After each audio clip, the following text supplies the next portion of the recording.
Sinasabi nila na dapat gamitin daw natin yung... Anong logic behind that? Kailangan mapagdaanan mo ang...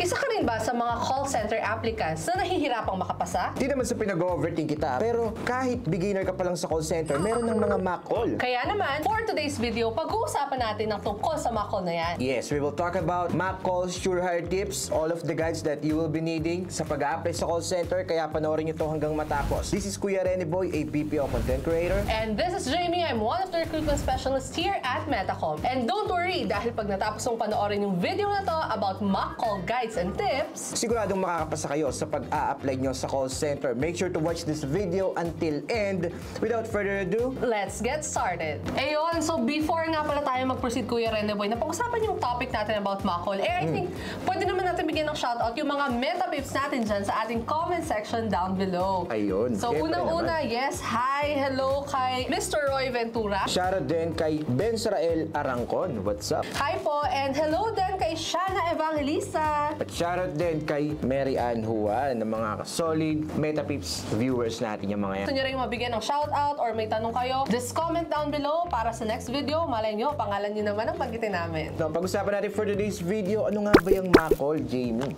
Going back to our topic, kasi di ba technically pag sinabi nating mock coming from the word itself, meaning hindi siya authentic, hindi siya totoo. So di ba? So when you say mock call, isa po siyang role play scenario na ina-apply or ginagawa sa application process or assessment process mo kapag nag-a-apply ka sa mga call centers. Yes, kaya there's no reason for you para kabahan kasi nga para lang kayo nagro-roleplay. Imagine mo na lang, para kang ano lang, kumbaga ikaw lang yung kausap ng interviewer as call center agent. Tama. Tapos siya yung nagpapanggap na customer. So lalaroin mo lang, hindi ka dapat kabahan kasi the more nakakabahan ka, mas lalo kang mabubulol or mawawala sa sinasabi mo, di ba? Most of the time, di ba, if I'm not mistaken, Kuya Rene Boy, based sa experience mo na rin, di ba, you're a tenured agent before, ang mock call is more on assessing or checking kung paano ka makipag-usap. Tama ba? Tama. And it varies depending on the account. Nag-iiba-iba yung mga product knowledge. Sa mock call kasi guys, kumbaga yun nga, minsan nasa unahan siya, nasa initial interview, pero most of the time, nasa final interview yan nakahalo or after ng final interview. You need to prepare for this. Okay? Kasi yung mock call guys, isa talaga siya sa mga evaluation process ng call center para malaman nila kung qualified, para ma-filter nila kung sino ba yung may kakayanan na makapag-assist ng customer via phone. Tama. And no skip yan. Tama. Anong account, regardless of the account, kung may experience ka, newbie, tenured, kailangan mapagdaanan mo ang mock call. So sa mock call guys, pag-uusapan natin kasi minsan via phone to at minsan nakahalo nga siya sa interview. So one-on-one kayo ng interviewer, but don't worry guys kasi tutulungan naman kayo ng interviewer. Kaya huwag kayong kabahan. Sasabihin naman nila sa'yo kung ano ba yung magiging guide mo kapag sasagot ka na sa mock call, ano ba yung magiging situation, ano ba yung magiging flow.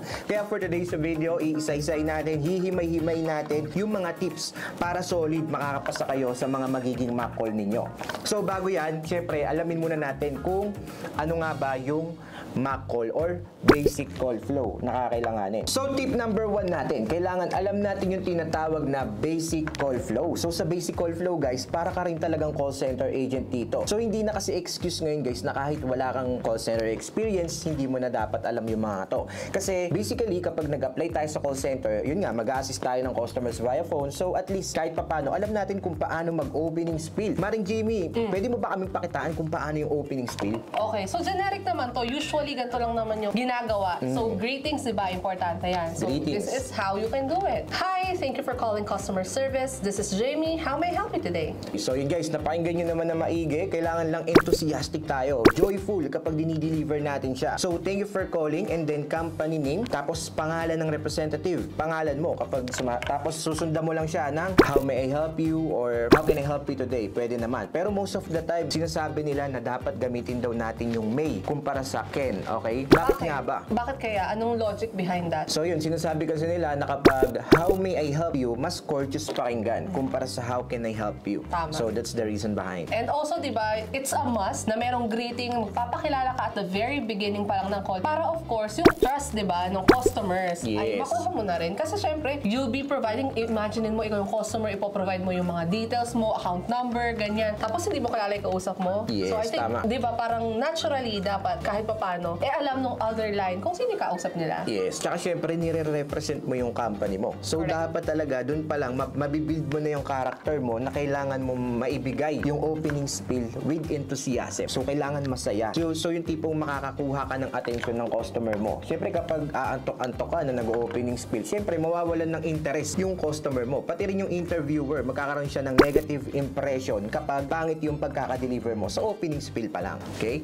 Tama. And after that, syempre, kapag may greetings ka na, opening spiel, let's say nakapagbigay na ng concern, nakapag-relay na ng concern yung customer or yung interviewer, kasi nga ma-call to, ano na ba ang next step na gagawin natin? Oh, syempre, huwag ka munang kakabahan. Kapag binigay na yung concern ng customer, isipin mo maigi yung mga resources na meron ka. Given that binigay sa inyo yung script na gagamitin ninyo, nandyan lahat ng mga kakailanganin ninyo, availability ng products, scheduling, kaya huwag kang kakabahan. At yun, dito na papasok yung tinatawag na ESA or ESA. Empathize, sympathize, tsaka assurance. Ito yung mga statement na gagamitin natin depending on the situation. Kapag yung customer natin nagagalit, frustrated, disappointed, dapat mag-empathy statement tayo dyan. Or sympathy, it depends on the situation. Pwede ring assurance statement lang kapag general inquiry lang. So ano nga ba yung mga examples ng empathy statement natin dyan? Halimbawa, imagine trying to put yourself dun sa shoes ng customer. So you Tama. basically say, I'm so sorry to hear about that. I know where you're coming from. Yes, ayun yung pinaka-best example natin ng empathy statement. Ilalagay mo yung sarili mo sa sitwasyon ng customer mo. Pakita mo na naawa ka. Show them that you care. Kasi number one rule yan sa call center. Kailangan marunong tayo mag-empathy tsaka mag-sympathy sa mga customers. At kapag general inquiry lang, magbigay ka lang ng assurance statement like, be more than happy to assist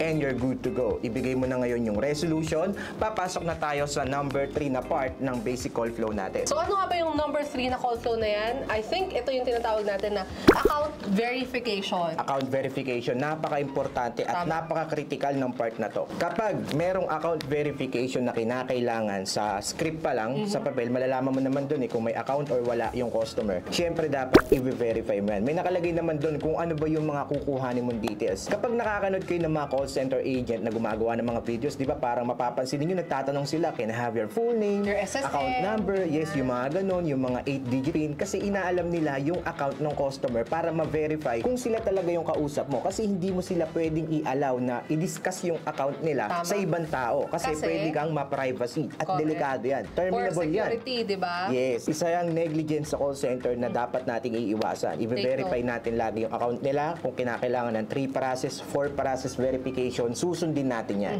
So yun yung account verification. Napaka-importante talaga yan. And usually, yan yung mga chinecheck sa QA. Tama Yes, ba? kine-check yan sa QA. At Kung nasunod mo yan. Yes. At kapag na-verify na, papasok na tayo ngayon sa number 4. Resolution. Resolution guys, syempre, nasa script din kung paano mo i-resolve yung concern ng customers ninyo. At kapag yung customer natin galit pa rin or something na disappointed siya sa mga kaganapan, pwede tayo mag-offer ng mga discounts, promos, ganon, para talaga pa-stay. Ma-retain natin yung mga customers natin, hindi sila mag-cancel ng subscription. Yung Or mga ma-de-escalate kahit yes, pa paano yung ikaw pa yung situation. made-escalate tapos mauuwi pa sa soup call. Bakit yun, di ba? Importante talaga yung resolution. Yes. So yun na nga Kuya Rene Boy. After natin, let's say, ma-resolve yung concern na binigay ng customer, what's the next step? Ano nang pwede natin gawin? Dito na papasok yung offer further assistance. Tatanungin mo yung customer mo ng, is there anything else that I can help you with? Kasi baka meron pa siyang concern. Dapat ma-make sure natin na matatanong natin to kasi napaka-importante ng offer further assistance. Pero kapag wala na siyang concern, you're good to go. Dito na papasok yung Closing spiel. so, baka pwede mo naman kaming bigyan, Maring Jamie, ng example ng closing spiel. So yun, so for the closing spiel, usually lang naman, magsa-sign off ka dyan at babanggitin mo ulit pangalan mo, magsa-thank you ka sa customer. For example nga, ganito, well, thank you for calling, this has been Jamie, and bye for now. Yes, pero minsan naman, sinasama pa rin nila yung company name sa closing spiel. So yun guys, disclaimer. Okay, hindi pare-parehas ang pagbibitaw natin ng opening spiel tsaka ng closing spiel kasi it depends dun sa product knowledge or dun sa script or recommended spiel na binibigay ng Ng company or ng account. Yes, iba-iba yan, Maring Jamie. And yun nga, kung gusto nyo makanood ng actual mock mock call scenario. Meron tayong actual sample ng pagmamakol, guys. Kung hindi nyo pa napapanood yan, I'll link it up there. Makakatulong sa inyo yung video na yan. So yun nga, Kuya Rene Boy. Tapos na tayo sa basic call flow. Definitely, mga opening spiel and whatnot. Ngayon naman, punta tayo sa product knowledge. Okay? Yes. Sa product knowledge, guys, dito nakasulat lahat ng information na kakailanganin ninyo. Yung pinaka magiging guide ninyo sa call flow ninyo ng Mac Call Facilitator. Nandito yung mga products, mga prices, yung mga scheduling, availability, everything na kakailanganin ninyo sa call flow, sa magiging Mac Call ninyo, nandiyan lahat. So, wala ka na namang reason para kabahan kasi nandiyan na lahat, di ba? Provided na. So, i-guide ka pa ng interviewer or ng Mac Call Facilitator na ito yung mga possible na magiging response mo, kaya wag kang kakabahan. Nakasulat na dyan yung mga prices. So, it varies ulit depending on the account. Tama. For example, sa telco, sa telco account, may mga products na nakasulat doon, tapos may mga presyo, tsaka mga subscription fee. Halimbawa, may mga plan, diba? Mga plan. So, hindi ka na naman blinded kasi nakasulat naman doon yung mga presyo. Kailangan mo lang talagang ma-familiarize yung sarili mo. Diba, Mari Jamie? And kailangan maitawid mo, kumbaga, paano mo magagamit yung information na pin-provide sa'yo doon sa call flow or doon sa mismong call. So, in short, Kuya Rene Boy and Meta Peeps, meron namang provided na kodigo or meron kang reference ng mga product information or let's say kahit service information. Yes, and most of the time hindi naman nila kinukuha yung papel na yan. So nasa harap mo lang yan kapag nagmamakol na kayo ng interviewer or ng facilitator. So yun, kailangan mo lang talagang wag makampante, okay? Kasi kapag na-overconfident din tayo, mahirap din eh. So yun, kailangan mo kapag binigyan ka ng oras para mag-prepare, magbasa-basa, aralin yung pinaka-script, okay? Yung pinaka-product knowledge, kailangan natin siyang basahin na maigi para during your mock call, smooth na siya na i-deliver mo. Kasi ine-evaluate ng facilitator dito kung gaano tayo kabilis mag-isip, gaano tayo kabilis mag-respond, at kung gaano tayo kagaling mag-assist ng customer via phone. So, meron na tayong idea sa product knowledge, Maring Jamie. Ngayon naman, punta tayo sa pangatlong tip na pwede namin ibigay sa inyo para maipasa ang mock call, which is the use of positive scripting. Yes, positive scripting. From the word itself, kailangan natin ma-convert yung mga negative or mga bad news into positive one. Okay? Kapag meron tayong mga sinasabi kay customer na hindi available yung ganito, pasensya na kasi hindi namin kayang gawin to, hindi natin pwedeng sabihin na ganun agad. Okay? Paano nga ba yun i-deliver, Maring Jamie? Ayan. So, one tip na pwede din namin idagdag dyan is avoid using the word unfortunately. Ayan. Yes, yan. Kasi parang, di ba ang impression nun, Kuya, masama na nga yung news na i-deliver mo, hindi na nga yun yung ine-expect na sagot sa'yo ng customer. Eh parang sisimulan mo pa sa word na unfortunately. So, as much as possible, i-omit natin yan. Yes, kasi yun, madi-discourage or maiinis, madi-disappoint yung customer natin. And since mock call nga to, kapag kausap natin yung interviewer, kapag alam na natin yung mga ganitong habit or mga etiquettes sa pag-handle ng calls, mai-impress sa'yo yung interviewer. Hala, ang lupit naman nito, nakakapag-positive scripting kahit beginner pa lang. So, di ba? At least, napanood mo yung video na to dahil nagkaroon ka ng idea, di ba? Tama. So, yun, tapos na tayo mag-positive scripting. Meron tayong tips sa manage expectation.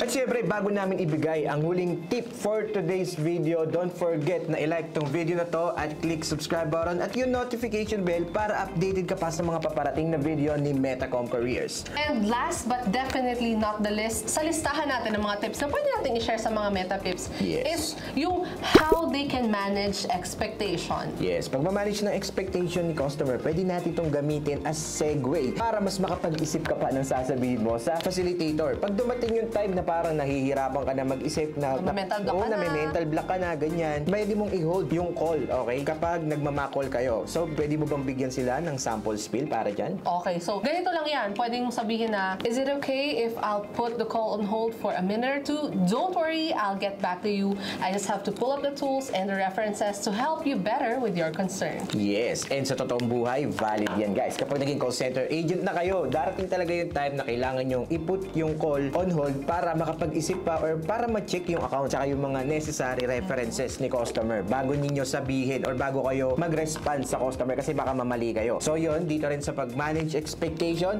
i-educate natin yung customer natin, isa-set lang natin yung proper expectation niya sa mga bagay-bagay at yun, pwede mo siyang i-put on hold para makapag-isip ka pa ng mas magandang respond para yun, mas ma-impress lalo sa'yo yung interviewer. Tama. Maswerte na naman kayo at napanood yung video na to. Kaya kung bago ka lang dito, don't forget to like this video, syempre comment at yun, subscribe button at yung notification bell. Kung gusto nyo ng mga actual sample ng mock call, meron tayo sa taas, link it up there, mapapanood mo dyan yung ginamit naming MAC call ni Maring Jamie, pwede makakatulong sa inyo na malaki yan. Kasi halos lahat ng tips na nabanggit for today's video ay nandyan na. And yun guys, sa lahat ng mga bago pa lang dito guys, I want your participation. Balita ko matatalino ang mga meta tips. Definitely. Yes, comment naman sa baba, ano ba yung magandang kasagutan sa tanong na How will you explain or describe the color blue to a blind person? alam ko basic na basic lang yun sa mga viewers, sa mga meta tips natin for today. Sa lahat ng mga call center aspirant, ako nga pala si Kuya Rene Boy. And this is Jamie, and see you on our next video. Bye!